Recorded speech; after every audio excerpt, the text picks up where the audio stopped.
Irmãos, graça e paz. Hebreus capítulo 1. Hebreus capítulo 1. Nós vamos ler do 1 ao 4. Hebreus capítulo 1.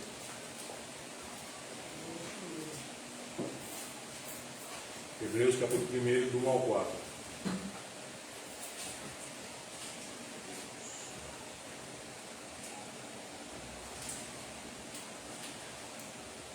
Hebreus 1, do 1 ao 4.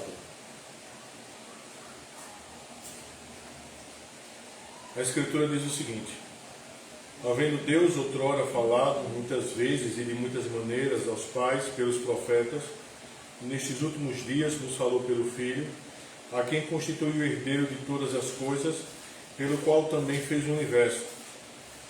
Ele, que é o resplendor da glória, a expressão exata do seu ser, sustentando todas as coisas pela palavra do seu poder, depois de ter feito a purificação dos pecados, assentou-se à direita da majestade nas alturas, tendo se tornado tão superior aos anjos, quanto herdou mais excelente nome do que eles. Vamos orar, pedindo a bênção de Deus para a nossa reunião de oração e doutrina. Senhor nosso Deus e Pai, nós queremos te rogar, Pai, que o Senhor nos abençoe na nossa reunião de doutrina, ó Deus. Que o Senhor tenha misericórdia de nós, ó Pai, que o Senhor traga os teus filhos que ainda hão de chegar, Pai, se for da tua vontade, em paz. O Senhor tenha misericórdia, Deus, lá da irmã Cristiane, Pai, que está internada. Abençoa, Pai, a sua família, ó Deus. Nos permite, Pai, que a gente possa compreender as Escrituras, ó Pai, e perdoa os nossos pecados, meu Deus. Em nome do teu Filho. Amém. Irmãos, vamos cantar? Mesmos assentados.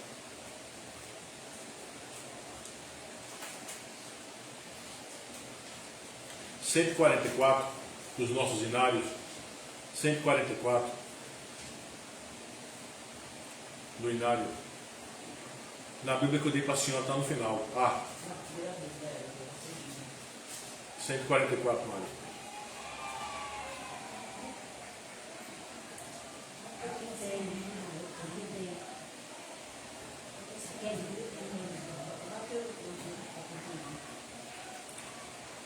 Que segurança tenho em Jesus, pois nele gozo, paz, vida e luz. Com Cristo herdeiro, Deus me aceitou, mediante o Filho que me salvou. Conta essa história cantando assim: Cristo na cruz foi morto por mim. Conta essa história cantando assim: Cristo na cruz foi morto por mim. Inteiramente me submeti, plena alegria nele senti. Anjos descendo, trazendo os céus, provas da graça que vem de Deus. Conta essa história cantando assim: Cristo na cruz foi morto por mim. Conta essa história cantando assim: Cristo na cruz foi morto por mim.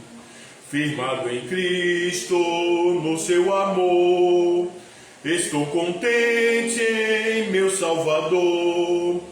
Esperançoso hei de viver por Jesus Cristo, por seu poder. Conta essa história cantando assim: Cristo na cruz foi morto por mim. Conta essa história cantando assim: Cristo na cruz foi morto por mim. Amém, irmãos? A gente vai começar a estudar Hebreus. É o livro que a gente vai trabalhar durante o tempo que Deus assim queira. Então, irmãos, o que a gente vai trabalhar hoje, né, de Hebreus 1, de 1 a 4, é a seguinte tese, né? Quem é Cristo e o que ele faz. Tá? Quem é Cristo e o que ele faz. Irmãos, identidade é algo vital para reconhecermos alguém ou alguma coisa. A profissão de fé na vida cristã também é de fundamental importância, pois sem esta profissão Como saberíamos o que é cristianismo? Um dos aspectos essenciais da fé cristã é o que ela crê a respeito de Cristo. Então hoje a gente vai estudar um pouquinho sobre cristologia, não é? O que é que nós cremos a respeito de Cristo? O que é que a palavra de Deus fala? Uma profissão de fé correta a respeito de Cristo é vital para um cristianismo saudável. Hoje nós iremos ver, como já falei, um pouco sobre cristologia, né? Entretanto, irmãos, antes da gente ver o texto, é necessário a gente considerar algumas coisas de Hebreus. Se há um livro no Novo Testamento que exorta o cristão a permanecer na fé nos últimos dias, é justamente a Epístola aos Hebreus. Essa epístola tem uma mensagem especial para uma época marcada pela apostasia. Ela se dirige ao crente que, ao defrontar-se com a descrença e a desobediência, deve permanecer firme na fé. A gente está numa época onde apostasia, muita heresia, não é? É aquela questão, né? Hoje a gente tem igreja para dar e para vender, né? Igreja ao gosto do freguês. Mas igreja realmente que prega a palavra de Deus, entendeu? Que prega essa doutrina, são poucas, contadas a dedo. Então, irmão, a Epístola aos Hebreus nos ensina isso, a como nós devemos permanecer, entendeu? Na verdadeira fé. Constantemente ao longo da Epístola, o autor fala ao leitor para que permaneça fiel ao Evangelho, não se desvie dele. A gente vai ver isso lá no capítulo 2, verso 1, 3, 12, 4, 11, 6, 11, 12, 10, 22, 25, 12, 25. Ele enfatiza a responsabilidade comum. Os irmãos são exortados a cuidar para que nenhum crente se afaste do Deus vivo. O 3, 12, 13, 4, 1 e 11. As consequências da queda são de fato inimagináveis, pois o escritor diz: horrível coisa é cair nas mãos do Deus vivo. Hebreus 10, 31. O escritor aos Hebreus aconselha o crente a ouvir com obediência à palavra de Deus. Ele exorta os crentes a servirem a Deus de modo agradável, com reverência e santo temor, e conclui que nosso Deus é fogo consumidor. Nesse caso, a exortação se for negligenciada, obviamente. Numa época em que a apostasia é comum e o mistério da iniquidade já opera, como Paulo diz lá em 2 Tessalonicenses 2,7, a mensagem de Hebreus é extremamente relevante. Nós simplesmente, irmãos, não podemos ignorar o aviso que acompanha tão grande salvação. Capítulo 2, verso 3. Porque não poderemos escapar se o fizermos. Portanto, faremos bem em ouvir atentamente. Tá? Então, pessoal, irmãos, a gente vai trabalhar hoje, né, como eu já falei, um pouco sobre cristologia. Cristologia é o estudo a respeito de Cristo, tá? Então, pessoal, irmãos, será que os nossos versos lidos falam a respeito de quem é Cristo e o que ele faz? Sim, tá? Então a gente vai ver isso pela graça de Deus hoje, tá? Então, pessoal, irmãos, a primeira coisa que eu quero destacar aqui com os irmãos, e lembrando sempre aos irmãos, né? É um sermão estudo, está em formato de sermão, entretanto os irmãos podem fazer pergunta, tá? Então, meus irmãos, a primeira coisa que a gente vai trabalhar, os versos 1 e 2, abram as escrituras, e a gente vai trabalhar que Cristo é a revelação suprema de Deus, e herdeiro de todas as coisas. Então são duas coisas a respeito de Cristo, tá? Que é a revelação suprema de Deus e o herdeiro de todas as coisas. Vamos ler novamente o texto? A escritura diz, né? Havendo Deus outrora falado muitas vezes e de muitas maneiras aos pais, pelos profetas, nestes últimos dias, nos falou pelo Filho, a quem constituiu herdeiro de todas as coisas, pelo qual também fez o universo. Tá? Então, observe. Há uma maneira primitiva que Deus falou ao seu povo, não é? O texto vai dizer isso. Havendo Deus outrora falado, muitas vezes e de muitas maneiras, aos pais pelos profetas. Então, há uma maneira que Deus falava. E Deus falava, né? Através de visões. Deus falava através de sonhos. Deus falava boca a boca, como foi no caso com Moisés, certo? Entretanto, irmãos, esses meios, esses modos de Deus falar, o Senhor não fala mais. Deus hoje nos fala através da palavra, tá? O Senhor Jesus é a revelação máxima, é a revelação suprema de Deus, porque o Senhor Jesus é o Deus encarnado, tá bom? Então, pessoal, como eu já falei, né? Há uma maneira primitiva que Deus falou ao seu povo, ou seja, falou por visões, sonhos, enigmas, tá? E boca a boca com Moisés, certo? E há uma maneira atual de Deus falar à sua igreja, que é Cristo. Então, veja só, hoje há muitas pessoas, né, que têm um sonho meio estranho, aí diz, eu vou na igreja porque lá na igreja eu vou contar o sonho e alguém vai interpretar meu sonho. Irmãos, Deus não fala mais desse jeito, tá? Deus não fala mais dessa forma. O Senhor só fala através da Escritura. A Escritura sendo aberta, a Escritura sendo lida, a Escritura sendo explicada. Entende? Agora, se o crente quer a resposta de Deus, é necessário que ele estude a Bíblia e que ele lê a Bíblia, certo? E veja só, o Senhor Deus também, ele fala através da Bíblia, e o Senhor Deus faz com que a gente perceba certas coisas, tá? O Senhor Deus também quer que a gente seja atento aos atos da providência dele, certo? Às vezes é porque o crente é preguiçoso. O crente é preguiçoso às vezes para estudar. O crente é preguiçoso às vezes para atinar nas coisas. E tem certas coisas, irmãos, que não precisa, sabe? Eu queria tanto que Deus fizesse alguma coisa especial. Eu volto a dizer, se você olhar a Bíblia já diz. Compreende? Por exemplo, hoje as pessoas, né, vão atrás de saber a resposta do seguinte, devo me casar ou não devo me casar? Devo namorar ou não devo namorar? Devo fazer tal coisa, tal coisa ou não? E a resposta é simples. A resposta é, isso que você vai fazer, Deus aprova? Por exemplo, será que Deus aprova alguém se relacionar com ímpio? Casar com ímpio? O que é que vocês acham? Não. Então não precisa você dizer, Senhor, me dá um sonho, Senhor, me faz eu saber. A Escritura proíbe. Será que Deus aprova que se faça, se tenha um negócio em comum com o ímpio? Sim ou não? Não. A Escritura diz isso.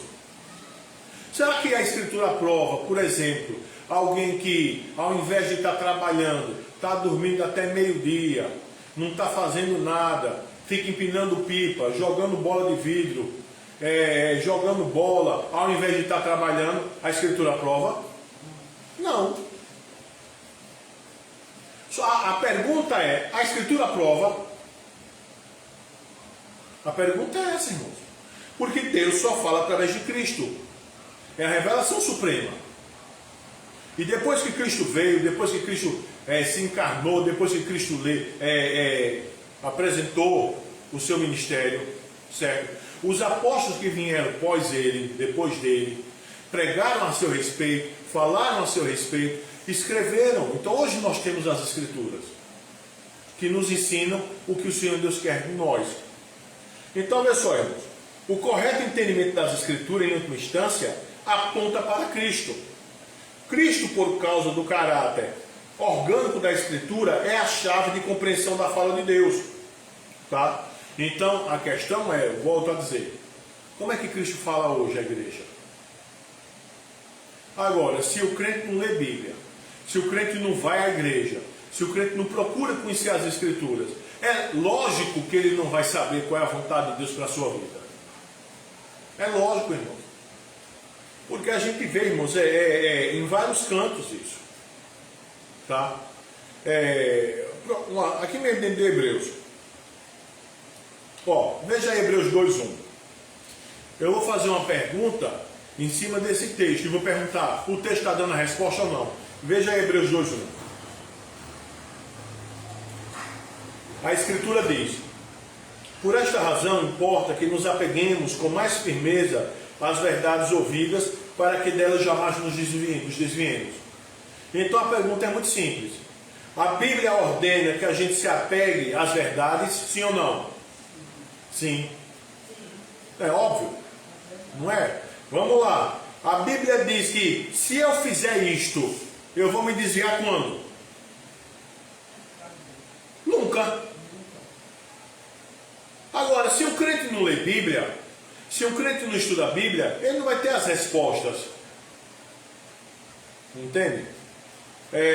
Outro exemplo.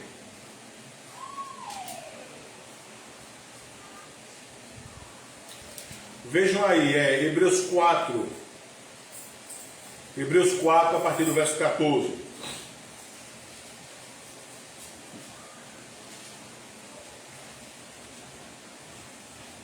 A Escritura diz o seguinte, veja só. Tendo, pois, a Jesus, o Filho de Deus, como grande sumo sacerdote que penetrou os céus, conservemos firme a nossa confiança, porque não temos sumo sacerdote que não possa compadecer-se das nossas fraquezas. Antes foi ele tentado em todas as coisas, a nossa semelhança, mas sem pecado. Então a pergunta é, será que eu posso ter confiança que o Senhor Jesus se compadece de mim? Sim ou não? Sim. Por quê? Hein? Porque a Escritura diz. Não foi isso que nós lemos? Compreende isso? Aí observa cá, ó, o verso 16. Acheguemos-nos, portanto, confiadamente junto ao trono da graça, a fim de recebermos misericórdia e acharmos graça para socorro em ocasião oportuna. Então a pergunta é, a Escritura manda eu me aproximar do trono da graça porque eu vou achar graça para socorro em ocasião oportuna, sim ou não? Sim. Então a questão é simples, irmãos. A palavra de Deus responde sim às questões. Agora, se eu não leio, se eu não estudo, aí eu vou ficar sabendo qual é a vontade de Deus, o que é que Deus quer. A Bíblia responde. A palavra de Deus responde. A palavra de Deus tem resposta para as nossas questões espirituais, para as nossas questões existenciais. Entendeu? A palavra de Deus tem resposta. Agora, volto a dizer, se o crente não está lendo, problema. O problema, irmãos, é que muitos crentes querem que Deus fale a eles como Deus falava antes de Jesus. Só que Cristo é a revelação suprema. E Deus não falará de modo anterior, como Ele falava. Porque hoje nós temos as Escrituras. Tá?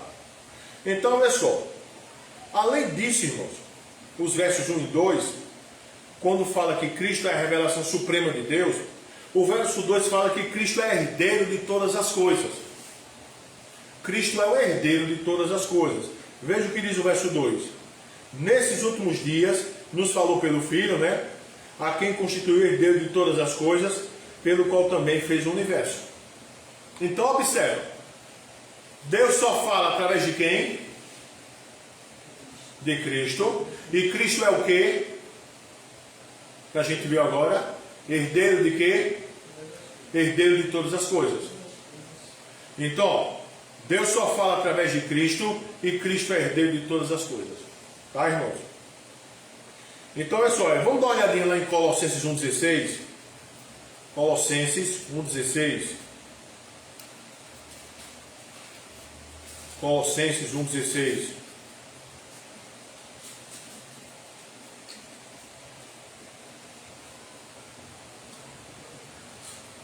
Colossenses 1,16.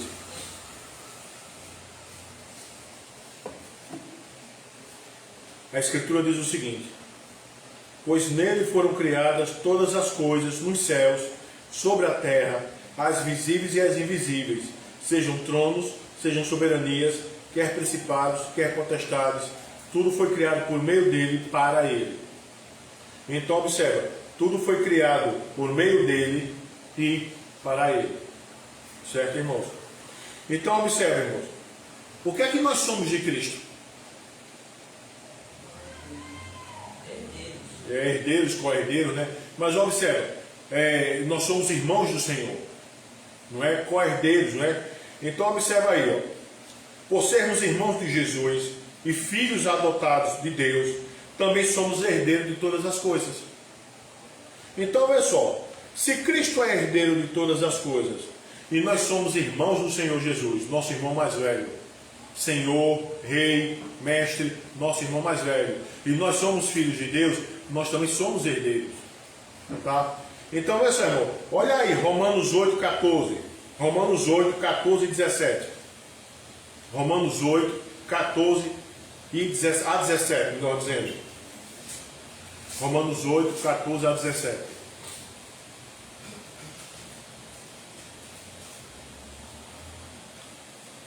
A Escritura diz: pois todos os que são guiados pelo Espírito de Deus são filhos de Deus. Porque não recebeste o espírito de escravidão para viverdes outra vez atemorizados, mas recebeste o espírito de adoção, baseados no qual clamamos: Abba, Pai. O próprio Espírito testifica com o nosso espírito que somos filhos de Deus. Ora, se somos filhos, somos também herdeiros, herdeiros de Deus, co-herdeiro com Cristo. Se com ele sofremos, também com ele seremos glorificados. Então, preste atenção na coisa cá. A gente vê muito, né, as pessoas falarem: eu sou filho de Deus, eu sou filho de Deus. Mas quando a gente vê a Escritura, irmãos, observa o verso 14. Quem é filho de Deus? Veja o verso 14 aí. Quem é filho de Deus? Pois todos os que são o quê? Guiados pelo Espírito de Deus são o quê? Então, só quem é filho de Deus é quem é quem? Quem é quem? Guiado pelo Espírito. Entendeu? Só quem é filho de Deus é quem é guiado pelo Espírito. Então, observa. Porque não recebeste o espírito de escravidão para viverdes outra vez atemorizados, mas recebeste o espírito de adoção, baseados no qual clamamos: Abba, Pai. A gente só chama Deus de Pai porque nós recebemos que espírito? Certo. Mas esse espírito é de quê? De adoção. Isso quer dizer o quê? Isso quer dizer que o homem que não tem relacionamento com Deus, o homem que não recebeu esse espírito, não é filho de Deus. Compreende isso? Então, a Escritura responde quem é e quem não é. Certo? Então, olha só, irmãos. Cristo, volta aí para Hebreus. Cristo é a razão da existência de todas as coisas. O verso 2 já diz isso. Tudo existe por causa de Cristo. Ele é o herdeiro de todas as coisas. A supremacia do Senhor será manifestada de forma evidente no final de todas as coisas. Todas as coisas foram feitas por intermédio dele, e sem ele nada do que foi feito se fez. João 1,3. Então vamos lá. O que é que a gente está aprendendo de Cristo? Cristo é a revelação suprema de Deus, sim ou não? Sim. Deus fez todas as coisas através de Cristo, sim ou não? Sim. Cristo é o herdeiro de todas as coisas, sim ou não? Sim. E a Escritura diz que sem ele nada do que foi feito se fez. Cristo é a razão de tudo existir. Quem sustenta todas as coisas pelo seu poder, certo? Como a gente vai ver daqui a pouco, é quem? É Cristo, irmãos. Cristo sustenta todas as coisas. Tá? Então observa aí, por meio do seu Filho, Deus fez o universo. É impossível para o homem entender o significado completo dessa afirmação. Mas o entendimento completo não é o objetivo nesse ponto. No entanto, é importante reconhecer a majestade do Filho de Deus, que estava presente na criação e é o soberano Senhor de todas as coisas criadas. Ele é Deus. Então vamos novamente repetir, irmãos, o que é que a gente está aprendendo aqui nesses versos 1 e 2. O que é que a gente está aprendendo aqui? Cristo é a revelação suprema de Deus? Sim ou não? Sim. Certo? Deus falou como antigamente? Pelos profetas, sonhos, visões, enigmas, correto? E hoje, Deus fala como? Através de quem? De Cristo. De Cristo, certo? E observa, tudo aquilo que é necessário nós sabermos está contido aonde? Na Escritura, irmãos. E isso faz com que seja imperativo o crente estudar o quê? A Escritura. Certo? Às vezes as pessoas dizem, volta a dizer, o pessoal hoje tem na igreja, não é? É como se houvesse pastor lá com bola de cristal. Entendeu? Irmãos, Escritura. Somente a Escritura. Certo? Todas as coisas foram criadas por causa de quem? De Cristo. Nós somos herdeiros de quem? De Deus. E co-herdeiros com Cristo. Então preste atenção nessas aplicações. Oi, irmão. Esse entendimento que a gente tem de que somos co-herdeiros de todas as coisas, porque muita gente está cada um toma essa palavra de uma forma, né? Para querer tomar posse, não sei o quê, porque tudo é meu.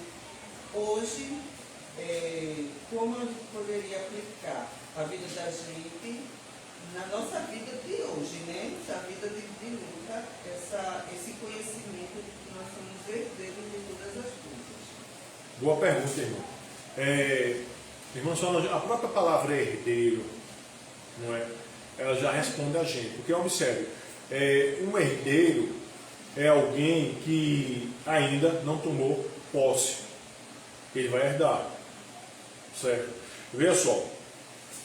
Apesar do Senhor Jesus reinar, como a gente viu no sermão do domingo passado, ele já reina, ele não vai reinar, ele já reina. Certo? Mas observa que a igreja tem os seus inimigos. Não é? A gente vive uma vida onde a gente tem que conviver com os ímpios. A gente trabalha com ímpios. Não é? Às vezes a gente tem... Às vezes não, né? Há ímpios que têm cargo de autoridade sobre nós. Você trabalha no trabalho, acaba não ganhando o suficiente para viver. Geralmente a gente vive contado, né? Num aperto. Determinadas coisas que seriam necessárias você acaba não tendo. Então essa é a nossa situação. É óbvio que há certas coisas que Deus permite que a gente tenha aqui. Mas há outras que não. Há outras que não. O problema que a senhora bem levantou aí de certas pessoas, onde diz, onde você pisar, a planta do teu pé, ali é teu, tal. As pessoas tiram o texto do seu contexto. Quando a Escritura falou isso para lá Israel, quando eles estavam entrando para entrar na terra prometida. Deus ia dar aquela terra prometida. Falando para o dia de hoje, vamos supor que o Senhor Deus conceda, certo? A senhora, por exemplo, uma casa própria, sua. Então aquela ideia de onde eu estou pisando é meu, é a realidade. Mas se a senhora for, por exemplo, na casa da irmã Zé, onde a senhora está pisando não é da senhora. Está entendendo isso? Se a senhora for na casa de um ímpio, onde a senhora está pisando não é da senhora, é dele. Agora, vai haver um dia, quando o Senhor Deus restaurar todas as coisas, que não haverá mais ímpio, não haverá mais pecado, não haverá mais morte, que nós iremos morar na terra restaurada. Aí sim, a totalidade das bênçãos prometidas para nós irá acontecer. Porque assim, esse texto é um texto que eu gosto muito. Aham. Eu vou dizer como eu aplico ele. Eu não sei se está correto. Uhum. Para ter contentamento no sentido de eu estou passando por isso, seja lá o que for, falta de saúde, ou falta de alguma coisa. Então eu penso assim, eu não tenho isso, mas eu sou herdeira de todas as coisas. Vai chegar um dia que eu vivo, é isso. Né? Mas é isso. E aí eu vivo Mas é isso. contente, né? Mas é isso. Porque o que eu não tenho é provisório, porque eu Aham. sou herdeira de, Pois é. de tudo. Mas é isso aí. Entendeu? Então, assim, deixa o ímpio usufruir Sim. daquilo que é meu. Porque vai ser Sim. só por um período. Sim. Até porque quando o ímpio acaba usufruindo daquilo que não é dele, entendeu? A permissão de Deus dele fazer isso é para acumular juízo para ele. É porque nesse momento tudo é de Deus. Como se eu disse, a gente é só herdeiro, né? Sim. Até quando Cristo voltar. Sim.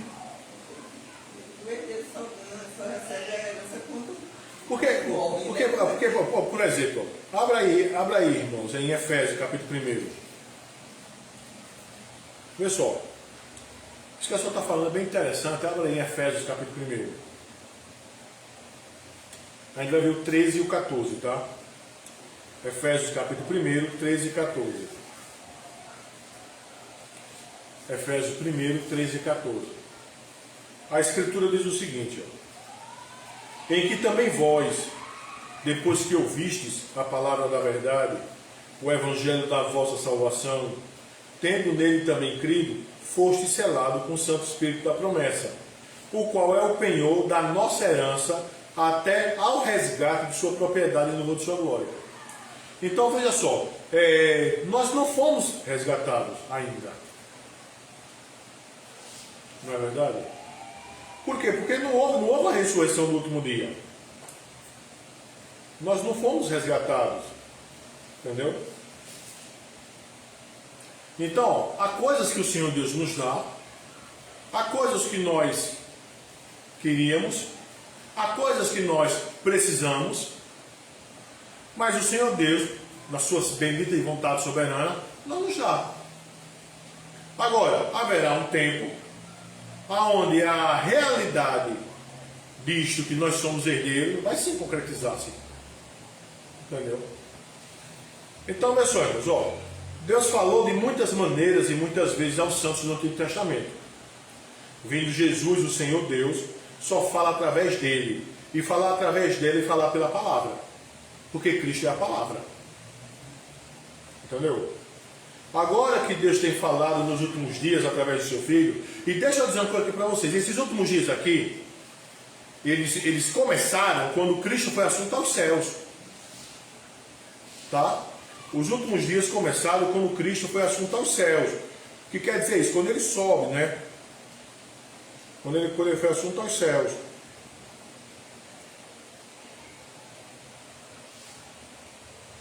Abram aí, irmãos, em 1 Pedro 1, a gente vai ver 1 a partir do 17. 1 Pedro 1, a partir do 1 Pedro capítulo 1, a partir do 17. 1 Pedro capítulo 1, a partir do 17.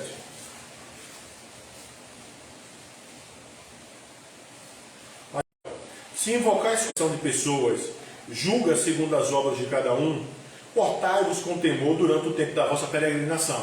Observa aí, esse tempo que nós estamos aqui é o tempo de quê? Peregrinação, certo?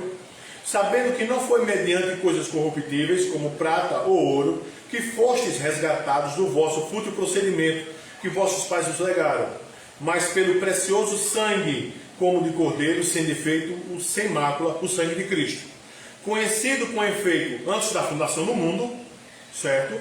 Porém manifestado no fim dos tempos por amor de vós. Então observa aqui, manifestado no fim dos tempos. Cristo morre, Cristo é assunto aos céus. Entendeu? Quando a gente vai ver lá em Atos 2, né? Acontecerá nos últimos dias, diz o Senhor, o acontecimento lá do derramado do Espírito, o Evangelho sendo pregado, né, aos gentios através das línguas deles, pelos apóstolos. Aí é perguntado a Pedro, o que é isso? Aí Pedro vai dizer, o que ocorre é o que fora dito por intermédio do profeta Joel, e acontecerá nos últimos dias. Então observa, os últimos dias começaram desde quando o Senhor foi assunto aos céus, morreu e foi assunto aos céus. Então veja que nós já estamos vivendo os últimos dias esse tempo todinho. Mas o entendimento é, como Deus fala nos últimos dias? Pela palavra. Então, você rejeitar a Escritura, você rejeitar a palavra, você rejeitar o estudo das Escrituras, você está rejeitando o modo ordinário de Deus falar. Compreende, irmão? Pois é. Agora que Deus tem falado nos últimos dias através de seu Filho, Hebreus 1:2, nós não precisamos mais de palavras vindas dele para explicar o que Jesus Cristo realizou em seu ministério, morte e ressurreição. Em vez disso, nós devemos batalhar diligentemente pela fé que uma vez por toda foi entregue aos santos, através dos apóstolos e profetas. Judas verso 3. Tá? Outra aplicação, irmãos, que a gente aprende. Cristo é o herdeiro de tudo e nós somos seus co-herdeiros. O que recebemos de Deus quando nos tornamos filhos por adoção? O que é nos concedido por Deus? Qual a nossa responsabilidade perante Deus e perante as pessoas? Qual o nosso papel como filhos de Deus, como cidadãos do reino de Deus? Precisamos lembrar que recebemos da vida de Deus. Não recebemos outra coisa, como Paulo escreve aos Coríntios. Temos um tesouro em vasos de barro. Certo? A vida de Deus, a vida eterna de Deus e tudo que ela representa é o que recebemos quando nos submetemos a Cristo, reconhecendo a sua obra justificadora e que nos reconcilia com o Pai. Então, olha, se eu perguntasse, o que é que você herdou dele? O que é que eu herdei dele? A vida. O que é que eu tenho dele? A salvação, a justificação, a adoção. O que é que eu ganhei dele antes de eu nascer? Antes de existir esse mundo? A eleição, a predestinação, a santificação. Entende? O que é que eu ganhei dele? O que é que eu ganhei dele? O ser e o penhor do Espírito. Eu não sou mais morto espiritualmente. Que é coisa melhor do que essa? O problema, irmão, é que às vezes a gente acha que bênção de Deus só é o material. E as bênçãos principais são as espirituais. Eu não estou dizendo que bênção material não é bênção, eu não sou nenhum doido. Mas eu estou dizendo que as bênçãos principais são as espirituais. Entendeu, irmão? Aquilo que você é em Cristo. Entende? E o foco, né, da maioria das igrejas, o foco é esse. É. Bênção material. Pois é. Pois é. Não podemos viver como quisermos, e nem da forma como desejamos. Temos que honrar aquele a quem declaramos servir, a quem declaramos amar e que se deu por nós. A responsabilidade que pesa sobre nós é muito grande quanto a revelar a natureza e a vida de Deus aos homens. Por isso Jesus disse que somos a luz do mundo e o sal da terra. Temos que fazer diferença. Temos que revelar a vida de Deus entre os homens. E a gente precisa saber, irmãos, também que foi através de Cristo que o Senhor Deus fez o universo. Nele foram criadas todas as coisas. Então, vê mesmo quanta coisa a gente aprende a respeito de Cristo nesses dois versos. A gente aprende que Deus só fala através de Cristo. A gente aprende que Deus falou de outro jeito antes de Cristo vir. Antes de Cristo, Deus falava através de sonhos, visão, profecia, enigmas, boca a boca, como foi com Moisés. Mas quando Cristo veio, Deus só fala através de Cristo. Entende, irmão? Ou seja, os apóstolos escreveram as Escrituras. Hoje nós temos a palavra de Deus. Tá? E o que a gente também aprende é o quê? Que Cristo é o herdeiro de todas as coisas. E que através de Cristo, tudo que existe foi feito. E a gente vai ver daqui a pouco, irmãos, que é Cristo que sustenta todas as coisas. Por que a gente está vivo aqui? Quem é que nos sustenta? Cristo. Quem é que nos sustenta? Quem é que faz com que a gente amanheça? Cristo. Entendeu? Tudo é Cristo. Então, pessoal, irmãos, a segunda coisa que a gente aprende, irmãos, a respeito, né, do nosso sermão de estudo, quem é Cristo e o que ele faz, certo? O que é que o Senhor faz? Ó, quem é Cristo, vai ainda ver quem é Cristo, né? Vamos ver o verso 3, a parte A do verso 3. Ele que é o resplendor da glória e a expressão exata do seu ser. Quem é Cristo? Ele é a expressão exata do ser de Deus e sustenta todas as coisas. Ele que é o resplendor da glória e a expressão exata do seu ser, sustentando todas as coisas pela palavra do seu poder. Cristo é a expressão exata do ser de Deus e sustenta todas as coisas. O que quer dizer isso? Cristo é Deus? É. Porque ele é a expressão exata do Pai. Entendeu, irmãos? Então vamos lá. Quais ensinamentos este verso traz? Ele resplandece a glória de Deus. Temos que fazer uma distinção, irmãos. Enquanto eu vou explicar para os irmãos. Ó, quando Jesus se encarnou, a Escritura diz que ele se esvaziou de sua glória. O Senhor Jesus não deixou de ser Deus. Entendeu? Mas o que quer dizer esse esvaziamento? O que quer dizer isso para a gente compreender? É como se Cristo ele tivesse uma roupa real e ele tirasse aquela roupa e vestisse uma roupa de servo. Ele não deixou de ser o que ele era. Ele não deixou de ser Deus. Ele não deixou de ser o rei. Entendeu? Ele não deixou. Ele se esvaziou de sua glória. Então, quando a gente lê os evangelhos, certo? A gente vê que Cristo nos evangelhos, o pessoal zomba dele, na crucificação, o pessoal torturou, ele, certo? Mas por que isso aconteceu? Porque ele era servo sofredor. Compreende? Agora, quando você vai ver Apocalipse, por exemplo, em Apocalipse o Senhor Jesus não é manifesto como servo sofredor, e sim como Deus Todo-Poderoso.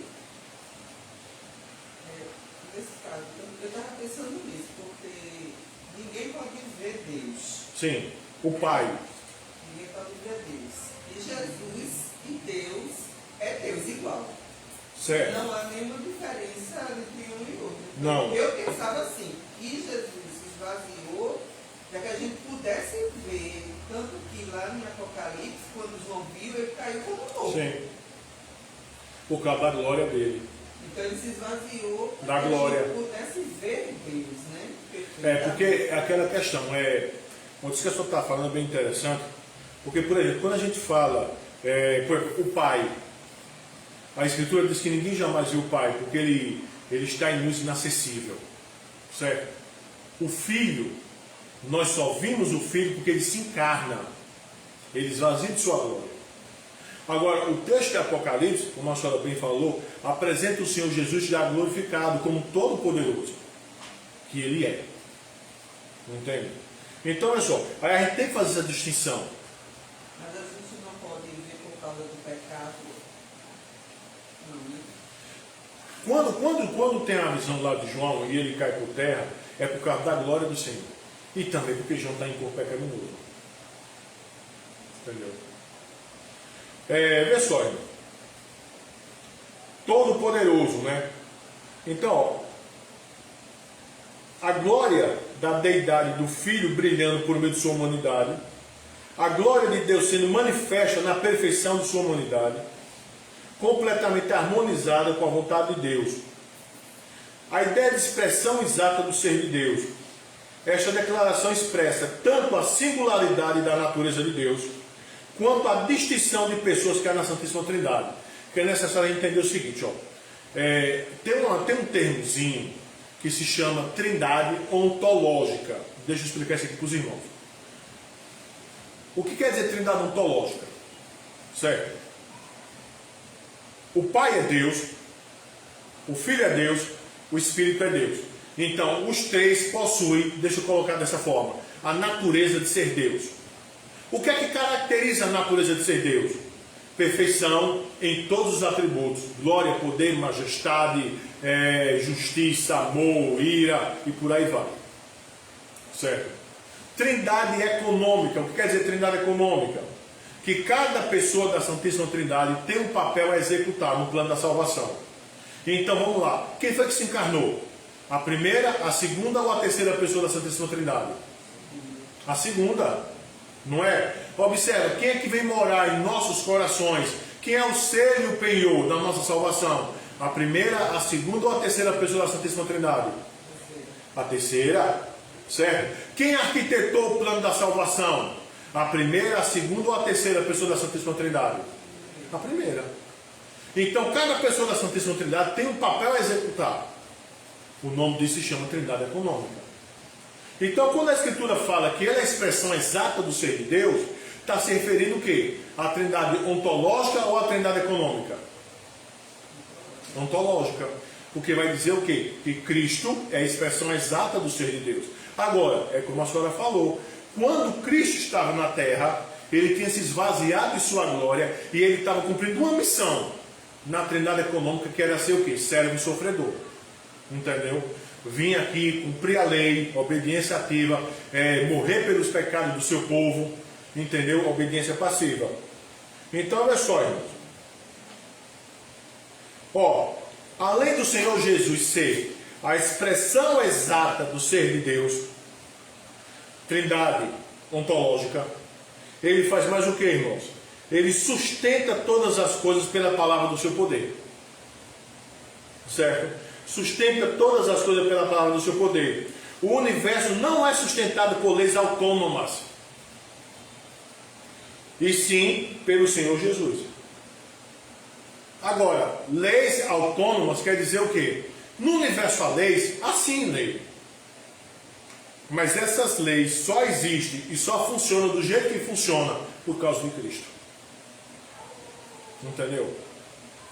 Só existe e só funciona do jeito que funciona por causa de Cristo. A continuidade do funcionamento dessas leis é tão garantida por Cristo. Certo? Deixa eu dar um exemplo aqui. Alguém vai na floresta amazônica, por exemplo, e lá entra em contato com uma tribo de índios. E lá o índio mostra lá um pedaço de pau que serve para curar doença. Essa pessoa, o cientista, pega esse pedaço de pau, de folha, seja lá o que for, vai para o laboratório, faz todos os experimentos e comprova a veracidade da fala daquele índio. Aí a indústria farmacêutica pega aquele princípio, aquela substância e começa agora a comercializar aquilo. E as pessoas que tomam aquele remédio, as pessoas que tomam aquele princípio, realmente melhoram. Primeira pergunta: quem colocou esse princípio na natureza? Cristo. Porque as coisas só existem por causa dele. Segunda coisa: quem garante a continuidade desse princípio? O que eu quero dizer por continuidade? Quem é que garante que esse princípio só vai funcionar até determinado ano e depois ele deixa de funcionar? Ele tem continuidade. Quem é que garante isso? Cristo. Quem é que garante a continuidade das coisas? Irmãos, por que existe ciência? Por que a ciência pode existir? Por causa de Cristo. Porque é Ele que sustenta todas as coisas. É Ele que sustenta as leis. É Ele que sustenta os princípios. É Ele que garante os resultados. Entendeu? Cristo sustenta todas as coisas. O Filho carrega todas as coisas para levá-los a um fim designado. E Ele faz isso por uma mera declaração. Observa aí, irmãos. Sustentando todas as coisas pela palavra do seu poder. Vê mesmo como Cristo é poderoso. Cristo sustenta todas as coisas pela palavra do seu poder. Cristo, o governador do universo, pronuncia uma palavra e todas as coisas ouvem a sua voz. Nenhum outro movimento é necessário, pois a palavra falada é suficiente. Cristo. Aí eu me lembro lá daquele paralítico, né? Quando ele chega lá naquela marca tal, ao Senhor Jesus diz: filho, perdoados estão teus pecados. Aí lá o pessoal diz: quem és tu para perdoar pecado? Aquela agonia toda. Aí o Senhor diz: qual é o mais difícil fazer? Perdoar pecado ou dizer: levanta-te e anda? Aí o Senhor curou ele e disse: perdoados estão os teus pecados. Por que é que ele fez isso? Porque ele é Deus. Porque ele tem todo o poder. Entende, irmãos? Ele tem todo o poder. Então, vê só. O que é que a gente aprende aqui, irmãos? A gente aprende o quê?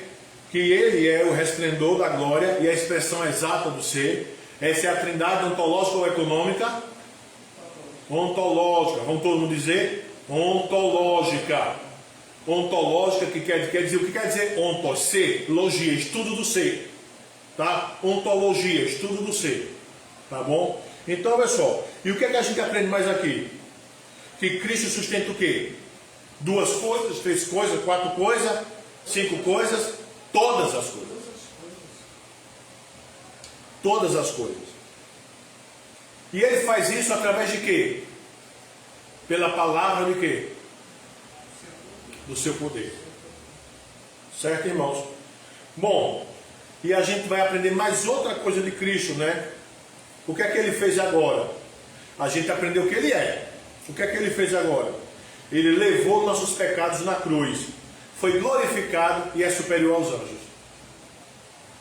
Veja aí os versos 3 e o 4. O verso 3, o finalzinho. Depois de ter feito a purificação dos pecados, assentou-se à direita da majestade nas alturas, tendo se tornado tão superior aos anjos, quanto herdou mais excelente nome do que eles. Então, olha só, irmão, quais os ensinamentos que os versos nos trazem? Quem fez a purificação dos nossos pecados? Cristo. O sumo sacerdote nos tempos do Antigo Testamento necessitava de sacrifícios de animais, primeiro para limpar-se a si mesmo, depois para remover os pecados do povo. Era até entanto que ele oferecia um touro, não é? Um touro, um bezerro bovino, por si, entendeu? E o do bode pelo povo, quando ele entrava no dia do Yom Kippur, no Santo dos Santos, uma vez por ano, certo? Cristo era simultaneamente o sumo sacerdote do sacrifício, quando ofereceu a purificação dos pecados do seu povo. O Filho ofereceu uma vez por toda a si mesmo na cruz, para expiar, cancelar os nossos pecados, certo, irmão? Então observa aí, ó. Depois de ter feito a purificação do pecado, o que é que o Senhor fez? Assentou-se à direita da majestade nas alturas. Isso aqui é o estado de glorificação do Senhor. Entendeu? De glorificação. O estado da glorificação, irmãos, ela começa na ressurreição. Tá? Na ressurreição. Aí ele é assunto aos céus. E ele se assenta à destra de Deus Pai Todo-Poderoso. Tá? Então, olha só, irmãos. Tem uma coisa bem interessante aqui. Deixa eu só aqui pegar o que diz o nosso catecismo. Que é as etapas, né, da glorificação do Senhor.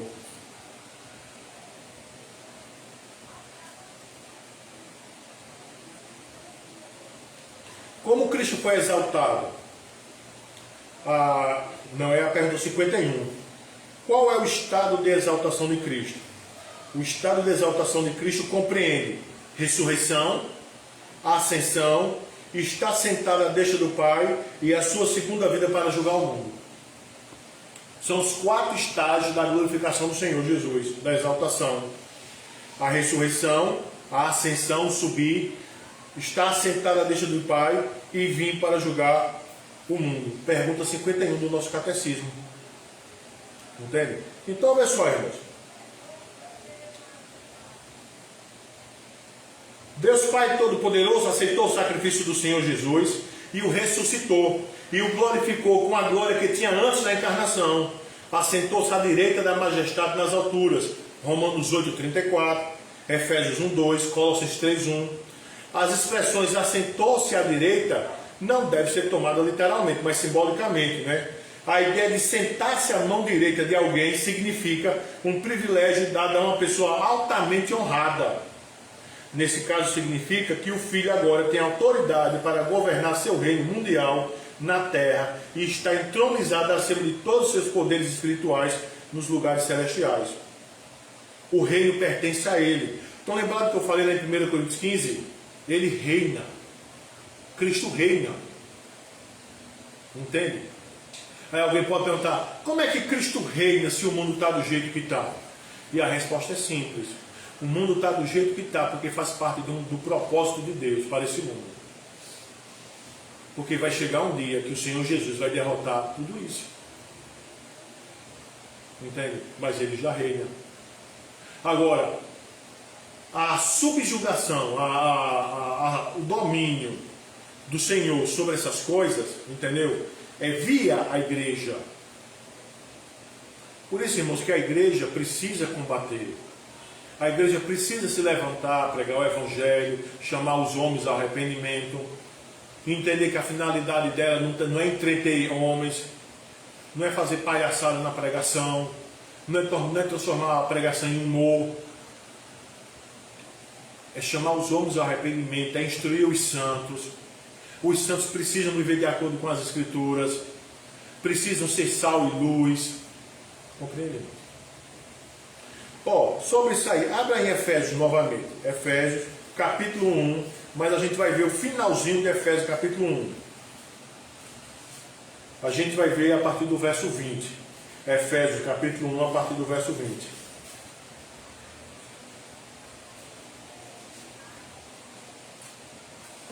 Efésios capítulo 1, a partir do verso 20. Diz o seguinte: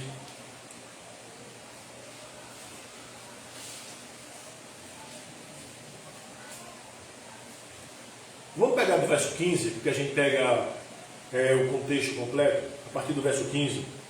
A Escritura diz: por isso também eu, tendo ouvido a fé que há entre vós no Senhor Jesus, o amor para com todos os santos, não cesso de dar graça por vós, fazendo menção de vós nas minhas orações, para que o Deus de nosso Senhor Jesus Cristo, o Pai da glória, vos conceda espírito de sabedoria e de revelação no pleno conhecimento dele, iluminados os olhos do vosso coração, para saberdes qual a esperança do seu chamamento, qual a riqueza da glória de sua herança nos santos, e qual a suprema grandeza do seu poder para com os que cremos, segundo a eficácia da força do seu poder, o qual exerceu ele em Cristo, ressuscitando dentre os mortos, fazendo sentar à sua direita nos lugares celestiais, acima de todo principado e potestade, poder e domínio, e de todo nome que se possa referir, não só no presente século, mas também no vindouro. Aí observa agora: pôs todas as coisas debaixo dos pés, e para ser o cabeça sobre todas as coisas, deu a quem? A igreja, a qual é o seu corpo, a plenitude daquele que a tudo enche em todas as coisas.